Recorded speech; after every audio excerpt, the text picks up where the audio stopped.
Today we're filming our first episode of Dropping Gems. My name is David Wachler. I'm a fourth generation jeweler. My family's been in the business for 100 years. Working in diamonds, jewelry, gold, Patek, Rolex, Cartier. I'm touching the most valuable materials. I'm dealing with the highest end clients. I do work with people from every walk of life and every budget. And after the past, 20 years of growing up in the business, personally, I felt that the gems and the most valuable, things that I've ever encountered were the people I dealt with. And the gems that they dropped, the lessons that they learned in their journey in life, from the ups and downs, the tumultuous journey that is life, were so valuable to me to learn. So as I'm doing business with these people, just having the knowledge and experience that they would share with me became extremely valuable. And I started to not see the value in the gold and the diamonds, but really just get excited and crave the sharing of the knowledge and dropping of the gems from my clients to me. And today, I'm so honored to be sitting with my very dear friend and client, Doug Schwartz. Doug has been somebody who I have watched through his journey for the past decade or so. And the gems that he's discovered himself and shared with me are ones that I want to share with you. And that is the reason why Doug Schwartz is the first guest on Dropping Gems. So it's an honor to have you here. Thank you for having me. It's an honor. Perfectly said, by the way. Thank you. All of it. Thank you. I appreciate it. Well, it's my first time, so I hope it'll cut it. So, Doug, I want to start with, how did we meet? Do you remember? So the funny thing is, I feel like we've grown up together. Right. Right. Little age difference, though. Yeah. Not a lot, though. But a little bit. Yeah. So I don't even know when. That's the funny thing. So my earliest memory of Doug is I walked into Complex, which was your first business that I knew about. Yeah. I saw that you went to Michigan State. After Michigan State, I don't know a whole lot about what you were up to. By the way, between then, college, and when I walked into your store, Complex, which we'll get into, what were you up to? Real estate. Okay. Mortgages. Okay. I did mortgages for almost right out of college until, it was 15 years. Okay. So you grinded it out for 15 years, traditionally. Yeah. Working for other people, right? Yeah. And what got a crazy idea into your head that you wanted to be your own boss and deal with all the stress of that? I loved traveling, and I loved product. Okay. Right. Product has always been my thing. Design has always been my thing. Even though I was in the real estate business and doing mortgages, my like and love was for travel and design. And so I had this idea of opening this retail concept and kind of, bringing the things I saw in Miami, New York, Chicago, LA to Detroit and offering those things to people. And that's how this retail concept happened. And the funny thing was, the retail concept Complex, which was in downtown Birmingham, was so unique that nobody had ever been in anything like it. It was a massive space, right? How many square feet? So it was 7,000 feet. And the idea was like a Fred Siegel LA. Right. So in collaboration, bringing in people who would basically own their own store within my store. Okay. And curate that product. So a women's concept, a men's concept, shoe concept, accessories, and so on. Wasn't men's downstairs? Women's was downstairs. Yeah. Okay, The gotcha. boys had their concept upstairs. So walking into Complex, you're talking about 7,000 square feet. It was kind of like going through an entire, almost like a mini mall. There was so much there. Cody Franklin, our good friend, worked there, which I first connected with her there. She's a wonderful, wonderful person.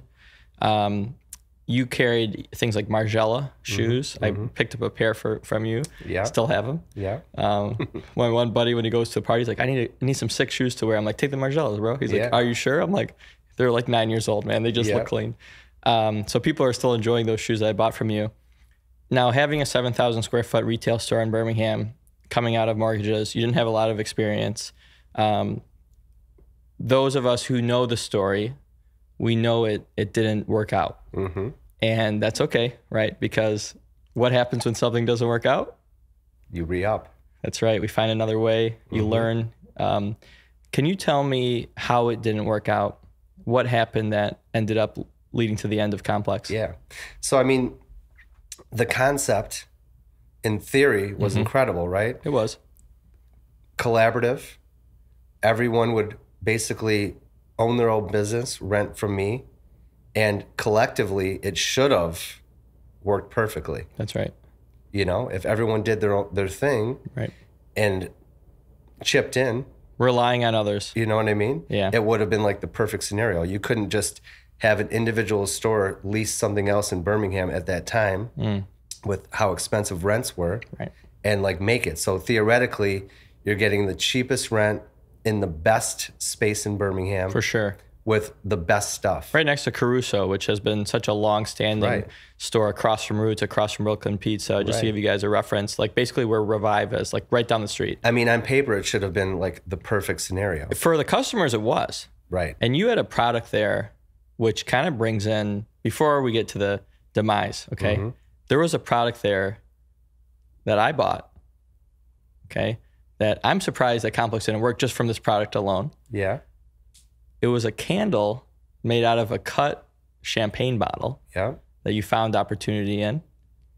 Your friends owned a lot of bars, Yeah. and you were selling Dom P candles for $100, which is really empty. Yeah. I bought one. I mean, so that happened toward the end Okay.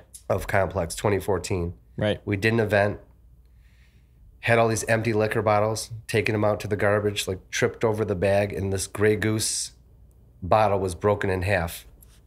And I looked at it and I said, wow, this would be such a great vessel for a candle. You son of a gun. You know what I mean? And so I didn't know how to make candles. I didn't know how to cut glass, and I didn't know where to get all these bottles from. But all my boys owned bars and restaurants around the city.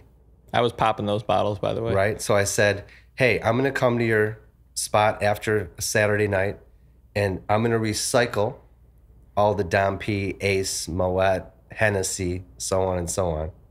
Then I'm going to find a glass cutter. I'm going to have them cut these all into cups, and then I'm going to figure out how to make candles. So I started doing that. That's how candles started. That's how candles started. And that was at the end. That was at the end. So what happened as you're coming up with basically the next business, right? Yeah. Because we'll get into that. What happened? Why did it end? Basically, the rents were so high. What was it? $12K. $12K a month? Yeah. Jesus. Yeah. And again, collectively, everyone really wasn't doing their part. And so I was getting crushed. I mean, from the outside looking in, no one would know that. Right. But I was getting hit over the head month after month. God. You know, I mean, my lease was Bleeding like you. my lease was like I owned the building, so I had to pay for all the insurance, the taxes, the triple net, all in. Which I was so green at the time, I didn't know what that was. Right. So I was upside down month after month for 5 years. How did you sustain that? You had created a nest egg for yourself in 15 years. I mean, I was grinding, coming out of pocket every single month. Right. I mean, from like I said, from the outside, it looked like this was like the best concept ever. Did you have a trust fund? And no, I wish. And I was getting rocked. Okay. And the candles happened as a product that I was going to sell in the store. Right. And it turned into this wild thing. So before we get into the wild thing that it became, what was it like losing your space? Did you default? Did you submit? How does that So go? I made it all the way through, Okay. but I was upside down. Bad. So yeah. Did you I have to borrow or? I mean, I scraped. Okay. I scraped to make it. How was your health? I mean, it was challenging, Okay. mentally challenging, because I thought I had this incredible concept. Right. And, who could I tell? I remember, if you don't mind me bringing up, there was some people around town, like I couldn't even tell you who, that the comments were, what, of course, this huge space that didn't work out. What is this guy thinking, right? And some of the opinions were like, it was a cool idea, but how could that work? It's so expensive around here, right? And if it would have worked, they would have, of course, said, this is so cool, whatever. Right. They go with what's happening. So when things were going down, they were saying, of course it didn't work out. This guy, who does this guy think he is? but they were in for quite a ride to follow. At this time, when you started Complex, you were a single Doug. Yeah. Okay. Solo Senor Doug. You met the love of your life, the mother of your two amazing kids, Hayes and Sway. Yeah. Where? So Hill came in to help me actually with advertising, like toward the end of Complex, and marketing. How did you find each other? Random, a referral. Okay. And she came in and just, started working with me, working to do these things that I needed at the time, because she was extremely talented in design and marketing. Like you. Yeah. And out of nowhere, it happened. You started dating. We started, yeah. So at the end of Complex. So she worked with me for me, and then quit and started working at Our Magazine. And we stayed in touch and just started hanging out, and one thing led to another. And do you remember when you were experiencing this, we're going to call it defeat of your baby? It was a baby of yours. Yeah. It was a concept called Complex that you created. Your name in my phone is Doug Complex. Yeah. When this was going down and you had to put your head, you had your head held high, but you had to put your head down and say, I tried my very best. I tried to provide a space for all these people. I thought I could help all these other micro retailers become bigger. Yeah. You were trying to help others and help yourself, and it didn't work. It's a tough blow. Yeah. What did your, at the time, girlfriend think about it? What was her reaction? I mean, no one really knew. Okay. Including Hill. I see. That it was ending. It was just, yeah. Okay. I mean, no one knew the nightmare, really. I see. It was after that I probably heard these things. Yeah. I internalized it all. So that's hard. Yeah, it was tough. Why did you do that? I felt like it was a failure and no one knew it, and I was like pissed. Yeah, because in Birmingham, what happens when you fail? People talk and you feel weird when you walk into this bar and they're like, this guy fucking tried to do this, didn't work. What a loser. I mean, look, I don't, yeah, right. Assholes. I can care less about anyone's opinion. Right. But still. But my own. Right. And my own was, how did I let this get fucked up? Right. Well, that's the tough part. Yeah. That was very challenging. Yeah. But I mean, I always wanted to create product. I was bringing in products, buying, doing different things to make this thing work. Right. And the candles, I had no idea. Right. So we're going to talk about, just real quick, when you, as the audience, are experiencing ultimate defeat, you come up with an idea, you put in the work, you put in the money, you put in the time, you have other people that are kind of relying on you, and it doesn't work. Now we can see that the candles that came out of that experience was well worth all of that. That's right. It was almost like you made the ultimate profit. You were the ultimate success. Complex was the ultimate success. It would have never happened without. It's really awesome to look back and see that. And part of why I wanted to make this show and why I wanted you to be the first episode guest is because your story truly embodies the Phoenix concept. You burn up into flames and you rise again much stronger, much more, beautiful.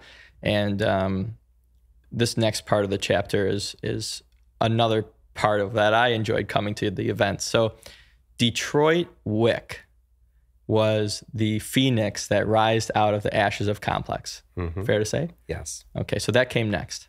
Because we got a lot of businesses we're going to go through today. Because you have a lot of businesses to this day. So Detroit Wick, when did that start to get incorporated? So, like I said, toward the end of Complex, created this product, had no idea what was going on, and I was just making and selling these liquor bottle candles. And at the time, there was a couple people only on Instagram doing this that I saw. There were a few. I saw that at the time. But it got insane. It was. You guys were on like a few people on this big wave. There was myself. There was another girl in Miami who was getting all the, obviously the high-end bottles from all the Miami clubs, right? Yeah. And it started catching traction. People were bringing me their wedding bottles. Players were getting at me. It was like it picked up so quick because everyone was obsessed with this concept Right. of I want an Ace of Spades, I want a Dom Glow, Right. I want a Hennessy, whatever drink you loved, you would want that bottle in the form of a candle. Absolutely. And so it got so crazy quick. I was buying empties from bottle girls at every club you can imagine, Miami, LA, New York, I was buying Ace of Spades bottles for $100 an empty. That's insane. Getting boxes and boxes of these empty bottles shipped to me. What could you sell it for? I mean, I was selling Ace candles for like $500 to $800 at the time. Dom Glow was like $250, $300, $400. Where were you in between, like the day you left Complex? Where did you go? I want the audience to know what literally happened after. Where'd you go? Well, so this was happening at the tail end of Complex. I knew my lease was coming up in 2015. Okay, we're following along. Yep, I was actively looking for spaces in Detroit because this concept was taking off.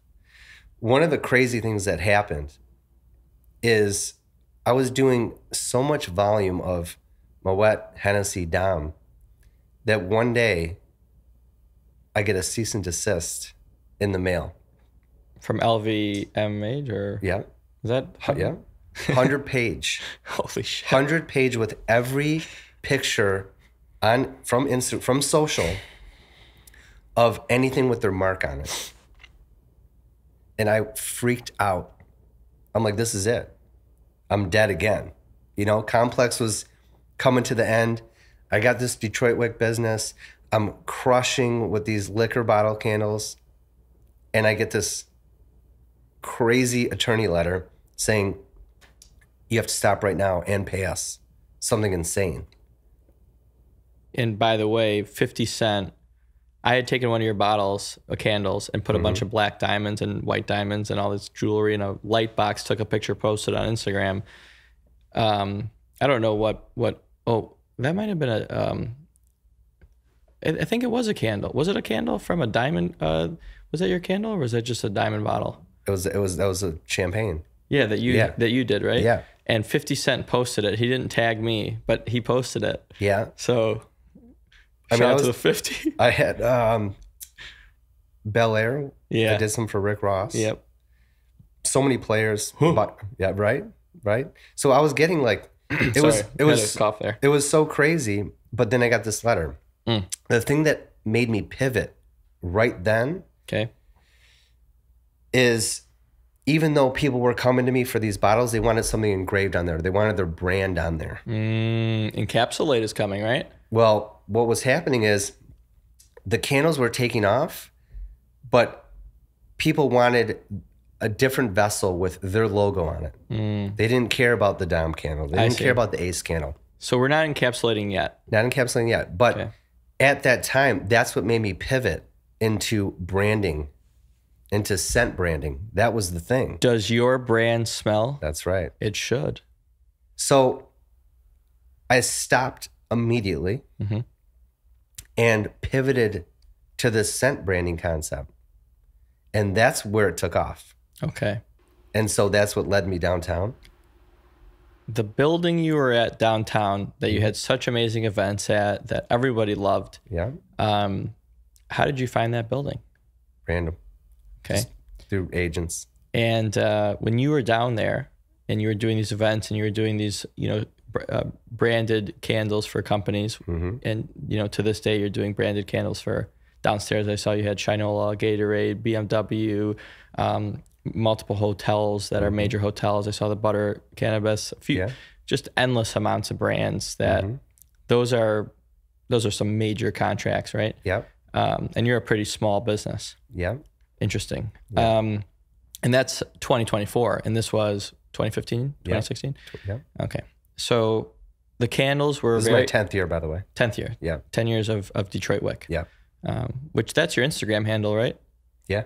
Yeah. So even though you have all these other things, you've never changed that brand. You're just keeping that because that's your baby. That actually saved you. It did. And it sustains you. The funny part is it doesn't even touch what comes next, but we're not there yet. Okay. I'm excited about your journey. I'm feeling like I'm on the journey right now. I hope anyone listening is too. Encapsulate. Another stupid, simple, genius idea by Doug Schwartz. I think that a lot of people are watching you do these things and go, God, these things are kind of classic, timeless, simple, but they work. So the encapsulate happened because people would bring me their wedding bottle, champagne. So from the candles also? From the candles, and say, okay, I'm cutting this bottle. What can I do with the rest of it? What can I do with the cork? You're starting to piss me off how smart you are. So look, I said, okay, I'm going to take this memory, this moment in time, and I'm going to fossilize it basically. Right. And it's going to be sculpture that you can put as art in your home. So you have the candle, you have this cork encapsulated, and that started getting crazy because then people say to me, well, I have this love letter. I have this thing this rock I found on a trip. Whatever it is, everyone has a keepsake. So then people would just start coming to me with these things to just put into lucite. Do you still do this? I do. Okay, so I do. If you at home listening to this have something that you want to encapsulate in acrylic, yeah, Doug at Detroit Wick is here to help. Yeah. It's insane. So I do like one of my what are the best things? Orange Swift wines. Every year they send me their bottles. I shatter them, encapsulate them, and then they go into their wine room in Napa and they sell them to their VIPs. We're going to bring you some gemstones and do what we meant to do. Yeah. So Detroit Wick was birthed out of a back alley broken bottle. Yeah. I know the alley. Yeah. Lennon's backyard, basically. That's right. Schiff's backyard. Dico Dow's backyard. It really birthed a few things because you have the brand scent that isn't just candles. You create scents that you do other things with, right? So the scents grew out of candles, and I think you have some diffusers that you create each brand's, you could have your store smell a certain way or your stores, your chain of stores, so that you go into this particular brand anywhere across the country is the same scent. That's right. So that's pretty interesting. And it's good for brand retention and all that. The candles you had to encapsulate. I think we're getting to the point where it's 2018 and you had an interesting idea. And I'm going to pause and say, Doug is not affiliated with the Illuminati, the government, or any of the powers that be. So any of your conspiracy theories about what we're about to talk about next, he didn't know that the pandemic was coming. That's right. We call this divine timing. You came up with an idea for a wipe. Yeah. Why? Where did that come from? So Hill and I were flying to Miami, 2018. Okay. And at the time, this is pre-COVID, obviously, I was germ conscious and am germ conscious by nature. Okay. Right? So all the products on the market, the gel sanitizer, the pack of wipes, the single wipes, at the time, everything was garbage to me. Right. So we're getting on the plane.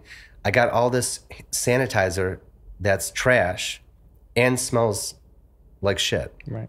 Right? You didn't like how it felt, smelled, or how it was administered. Just, I'm paying attention to packaging, design, how it looks, how it smells, whatever. Okay. So we're flying to Miami, and I'm like, Hill, this is such garbage. Why isn't there a single wipe that actually is appealing? Right. Like that looks cool and smells great. Yep. Feels good on. Right? And scent is my thing. So I said, let's make a wipe. Let's figure out a good name, something catchy. Let's create the packaging, and let's use the fragrance knowledge that we've learned over all this time and make something that smells incredible so people are hype, right? So on a napkin, I sketched this thing. We get to Miami, and Hill's like, are you going to do this? This is like, why are you going to make a wipe? I'm like, let's just think about it. Let's do it. So fast forward, I come home. How am I going to make these wipes? Just like when I broke the glass, how am I going to find a glass cutter? How am I going to make candles? I have no idea. How am I going to find a wipe manufacturer? No clue. Right? So I start Googling grinding, I sketched this whole thing up. I got the name Trip Wipes, which came out of nowhere, which I trademarked, which I don't know how anyone didn't do that prior. Orange was like the feel good fragrance, the visual, like orange makes you feel good. Yep. We put this whole thing together. I find a wipe manufacturer. So this is an interesting part of the story. A friend of mine who managed Big Sean created Dude Wipes. Okay. And somehow he was one of my clients. And I said, hey, I know you did Dude Wipes. You know, can you give me a referral?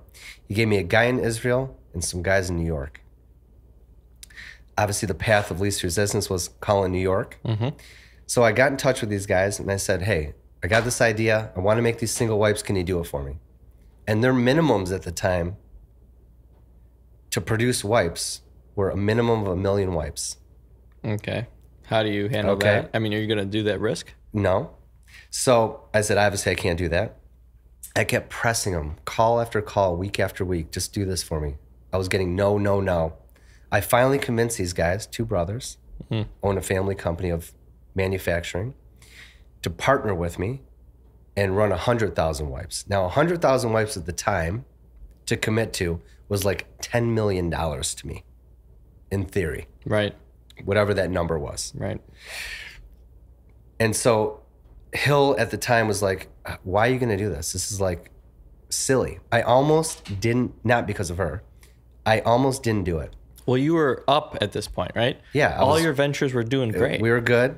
So why do something that's risky? Why invest in this idea? That came to you spontaneously. Right. Everything random. Looking back, if I wouldn't have done it, obviously that would have been insane. Right. So I did, and I did the 100,000 wipes. That's 2019? So 2019. So the party that you were at, the launch party, was great party. April of 2019. All the movers and shakers were there. The best. I didn't even have the wipes done. If you remember, they were like just the samples I was passing out. Yeah. And I was one of the first people passing those out at my store. Yeah. So we did this hype party, this whole thing. And then that was it. And I get the product in. Pallets of these single wipes. Right? The funny thing is about ideas and product is you have this great idea. 99% of the people don't follow through on the idea. Correct. Okay? For the 1% who do follow through on the idea, they make the product. But then what? Everyone thinks you have this idea, you follow through, you make the product, it's ready for shelf. And then what do? You got to sell it. For sure. You know what I'm saying? That actually is the hardest fucking part. I know it. Is getting it out there. So now I got to get it out there. I got this beautiful product, this wipe, which is silly. And I got to go sell it. So then for months, I try selling this product and can't sell a single wipe. I want to interject here that, again, and I don't care what people think either, okay? But I like to bring this up because of what happens next. Yeah. And I'm always rooting for the underdog, and I'm always rooting for the underdog. There was a lot of chatter. What is this guy doing now? I heard it. He's doing candles. He's encapsulating things. He's charging this for a candle. He's breaking bottles and selling it in acrylic. He's trying to sell scents, which went amazing, by the way. Yeah. And now he's selling a wipe. Do you know how many? This is what I heard. I'll never forget. Do you know how many wipe businesses that are owned by these giant corporations? This guy is out of his mind. This is stupid, dude. I heard it too. But while we were hearing that, my mom, my family, we had the wipes at the store showing people like, this is our boy, posted on Instagram. Guess what? Tell her what happened next. So I think it was November of 19. So from the time I got the wipes, sitting at 100,000 units, I sold like nothing. I was flipping out. I'm like, how is this not? I can't get into any stores. I go into Somerset. I'm like, this would be great at Urban Outfitters. I walk into Urban Outfitters, some kid manager. I'm like, these wipes need to be in here. So I talked to this like 17-year-old kid in Urban Outfitters about carrying my product. That's where I was at. That's insane. He said, I love these. Great. So I go through this. He connects me with whatever, Urban Outfitters, like corporate. And I finesse them to do a purchase order. But they only agree to do the purchase order online. And only to buy like, I don't know, maybe 1,000 packs or something very small. I call all my people and say, on this day, it's going live on urbanoutfitters.com. I remember. Okay? I told everyone, buy them out. I shared it and bought. Yep. Mm-hmm. And if you don't want them, I'll even pay you back the money that you put. I remember. Okay? It goes live. They sell out in 1 minute. Yep. Obviously, because all my people bought them all. Mm-hmm. I get a call the next day. They place a purchase order for every Urban Outfitters in the country. Is this even legal? I don't know. Okay? Then it was on. So then I started feeling that, like, okay, we got something right now. I'm looking at the camera team like, are you guys hearing this? Right? So every Urban Outfitters, okay? And then COVID happens next. Want to start off by saying that, the horrible, horrible pandemic, all the businesses that shut down, all the lives lost, all the families affected, all the healthcare workers that went through hell. There was nothing good about the pandemic. It was a horrible, horrible thing. But what happened to trip wipes in the interest of keeping people safe and away from, COVID? Mm-hmm. And it was probably the craziest thing that has ever happened to you in the business world. The craziest. And it was, I think a lot of people had to put a sock in their mouth, like a very thick winter style hunting sock. Because now I'm going to ask you, how did you have these wipes available to the public when COVID started? So I was perfectly positioned. And let me just say, we helped millions of people. I mean, if you think about it, having this sanitizing product in this insane time helped millions of people around the world. I mean, we produced in scale over the course to help everyone you just mentioned. That's right. Frontline workers, to your normal person, right? Everyone's normal, but you know what I mean. My parents. Everyone who needed a product had it. You definitely helped us, and we needed it. We hit you up too in the pandemic, like, Doug, we need more. Yeah. You had them for us. So, from a manufacturing standpoint, we were like it couldn't be more perfect to be ready. Right. And we were able to produce and scale. Mm-hmm. And, things like, I get a phone call one day and this lady says, hey, I saw an ad, on Facebook for trip wipes. I bought a pack. I love them. I love how they smell. Hey, would you like to be in Costco? I thought she was clowning me, right? I said, of course I would, but I don't even know what that means. Right. I don't know how to, I have no idea how to do that. She goes, well, it just so happens I am the regional buyer for the whole Midwest, and I'm obsessed with your product, and I'm going to help you through it. So this person took me through the whole process, built the whole program out, and all of a sudden I'm getting POs from Costco. She called you on your cell phone? Yeah. How is your phone available to her? I mean, I have my number pretty much everywhere. So you're doing all this stuff, but you're accessible. Just from the cell phone. Yeah, you want those opportunities. So launch in the Midwest, sold out. Then she said, I'm going to take you nationwide. And then nationwide POs from Costco. And then they said, okay, I'm going to take you online, Costco. I mean, it was just an insane situation. You were on Amazon, right? I was on Amazon. You were on your website. You had a lot of retailers. I think we had like over 1,000 doors. I'm not going to ask exactly how much, but I want to give kind of like you tell me where to go with it. So did you sell 5 million wipes or more? We sold, I would go under Like units. per month. Oh, units? Yeah, total. Yeah. So in the higher, pandemic. Higher. 10 million? Higher. 15 million? Higher. 20 million? Close. Okay. How much is a wipe? Well, we packaged them different ways. Okay. What's the minimum you get for a wipe? I mean, on average, 20 to 30 to 40 cents, depending. Okay. Thought you were a failure from Complex, man. So All turned out. So that's now you guys are understanding why Doug is here. At every turn, Doug follows his heart. He follows his gut. He doesn't let any naysayers, any opinions stop him. Even somebody he loves, he sticks to his guns. Random parts of this journey are truly the universe, God connecting with his synchronicities, which means seemingly coincidental events, his energy. Your energy is going out into the universe. It's coming back to you. These people are connecting with you. Your ingenuity, these hustles, the Urban Outfitter hustle, the support that you've built by just being a friend, right? You needed friends to accomplish the Urban Outfitters thing. That was a big step. Yeah. Would Costco have happened if Urban Outfitters hadn't happened? We don't know. But if you look at everything, you're trying your legitimate best and you're trusting yourself and your voice more than anyone around you. Mm-hmm.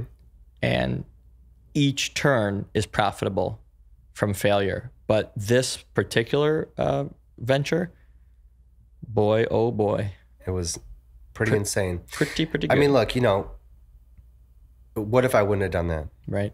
Looking back when I was questioning to do it or not, and then when I had to place that purchase order for the first 100,000 wipes, that certainly was like, I don't know if I can do this. Like, why am I going to put this kind of money into this idea that I have no clue what the outcome will be?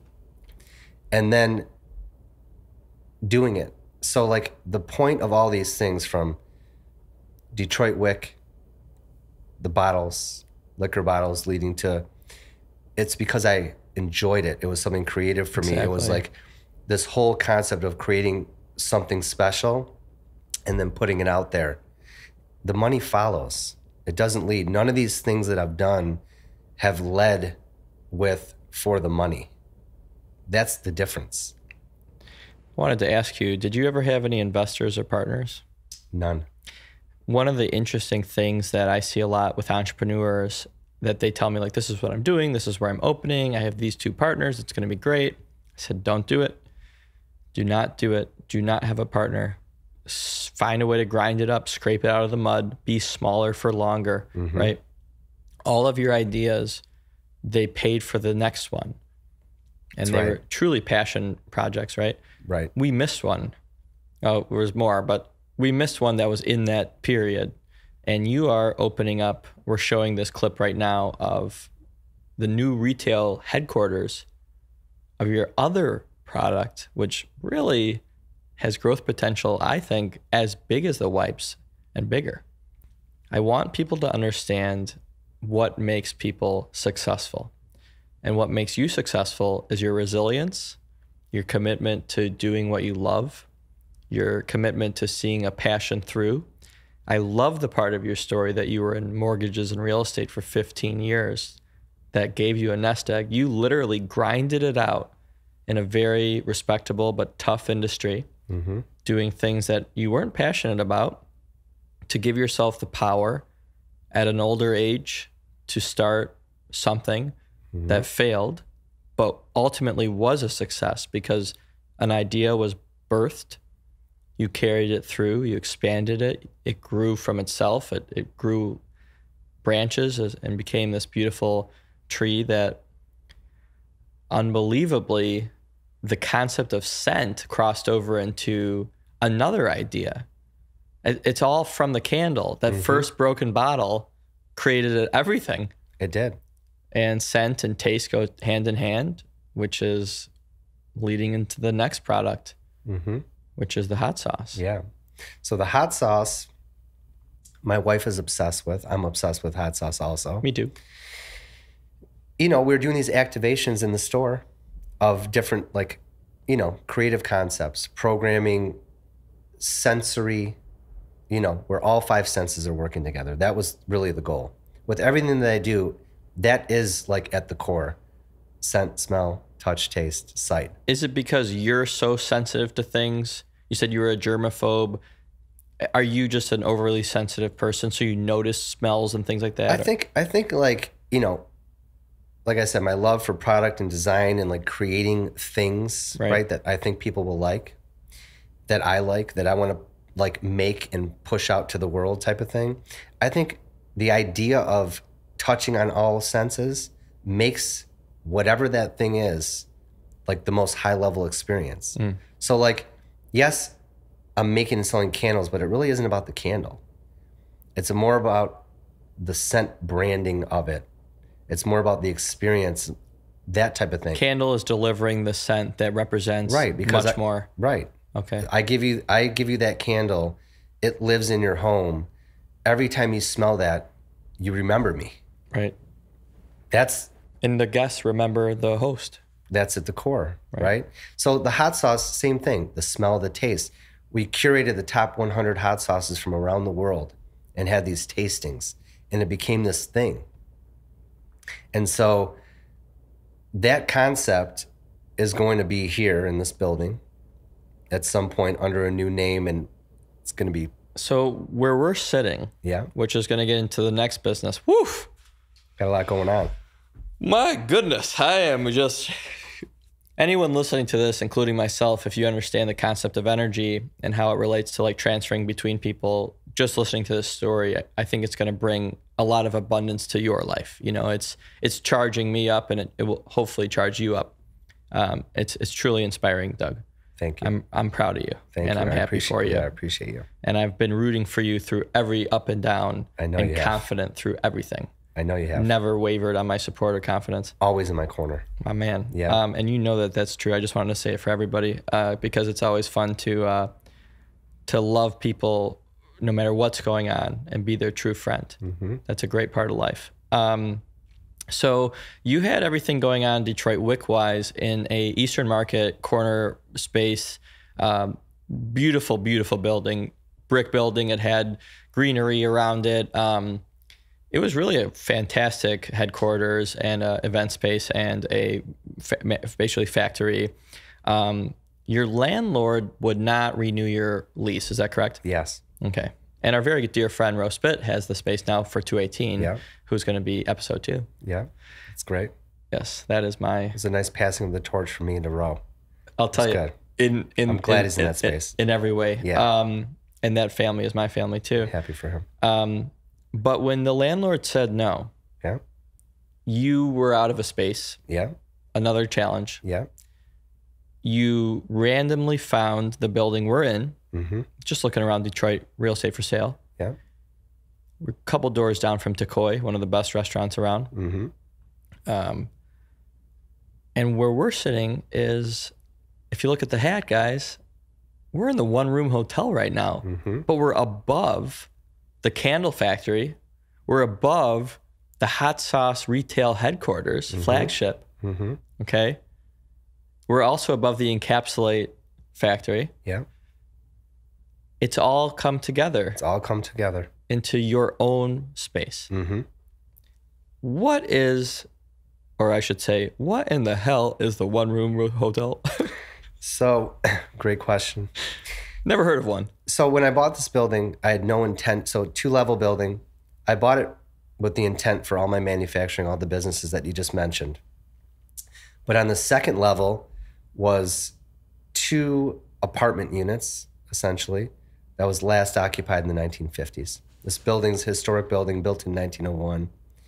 The owner prior to me was here 60 years. It was called Blanco Canvas Company. He did textiles, boat covers, awnings for the big 3, etc. Wow. And so when I started like tinkering around with this upper unit, was I going to do an Airbnb? Was I going to do 2 rental units? Was I not going to do anything at all? Something normal. Right? And it was, beautifully, I'll call it beautifully dilapidated. I mean, it was, think of 1900 until now, just the wear and tear of this building, right? Right.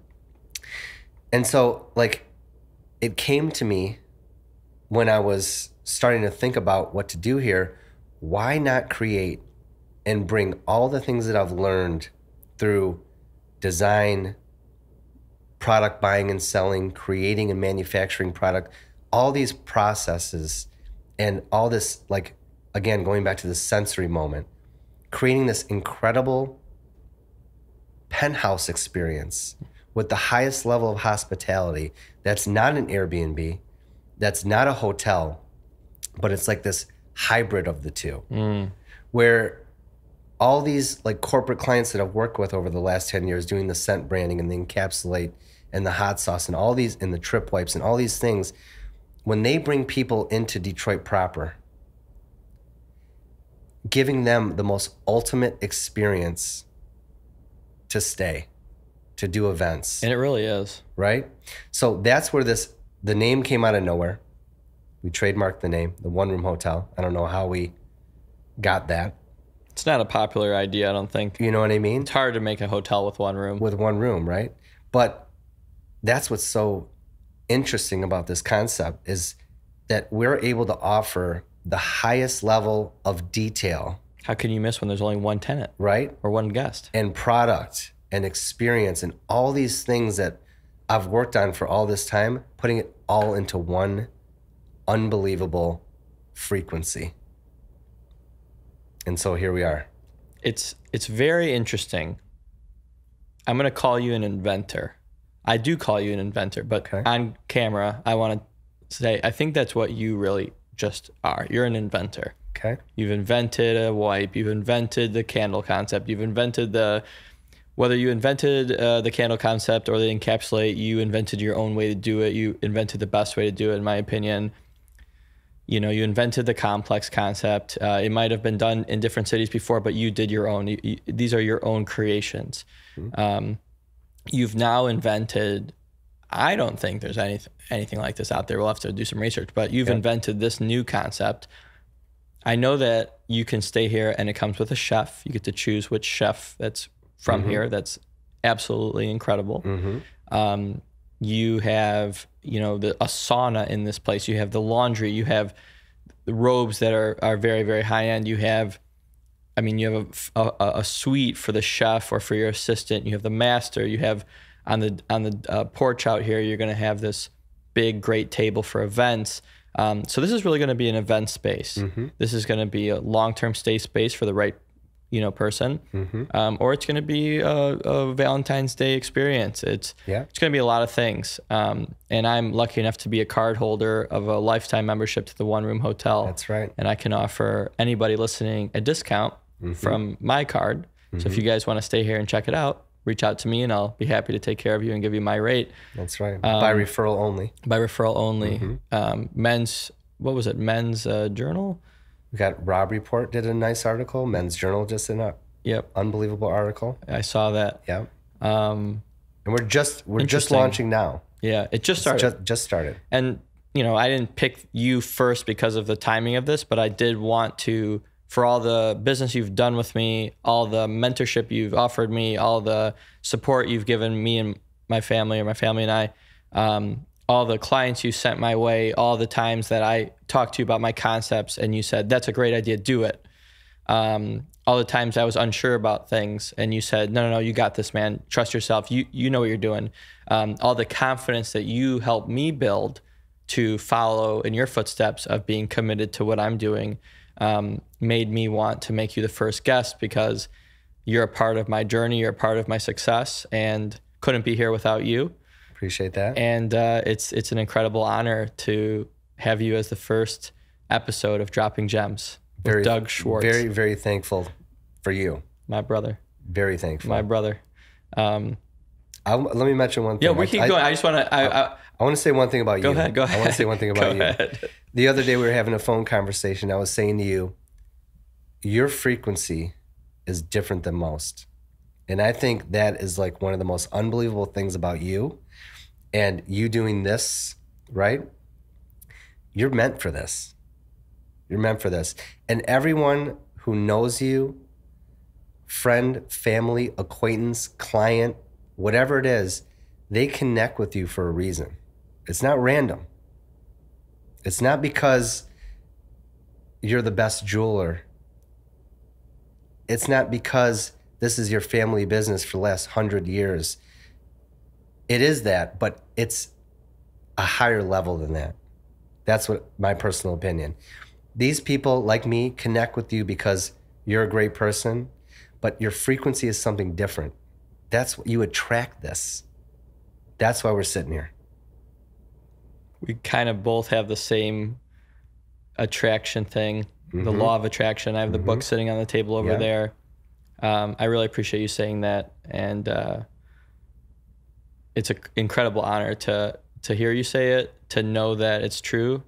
And the funny thing is, I feel the exact same way about you. Perfect. And there's a whole lot of people out there that are friends and family of myself and yours that you look at them and you get to know them and you love them.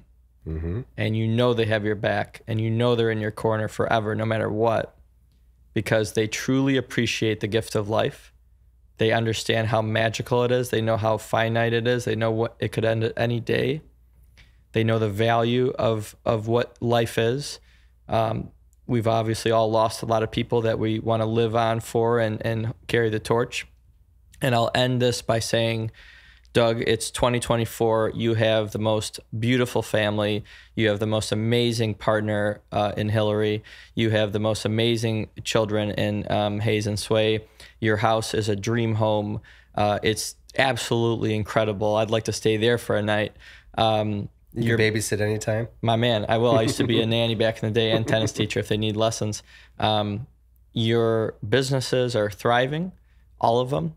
They're all still in business. I mean, you have Detroit Wick is very active. The hot sauce business is going to be huge. Can't wait for the grand opening. I'll have a bottle sitting in my jewelry store for anybody who wants to put on some diamonds. And just to show it and to be proud of my friend, the One Room Hotel is a place that I'm going to enjoy some nights at. You better believe it. And I can't wait to catch up with you in a few years to see what are you going to think of next. Doug Schwartz, my brother, it's an honor to call you family. I appreciate you. Same. You are truly a gem.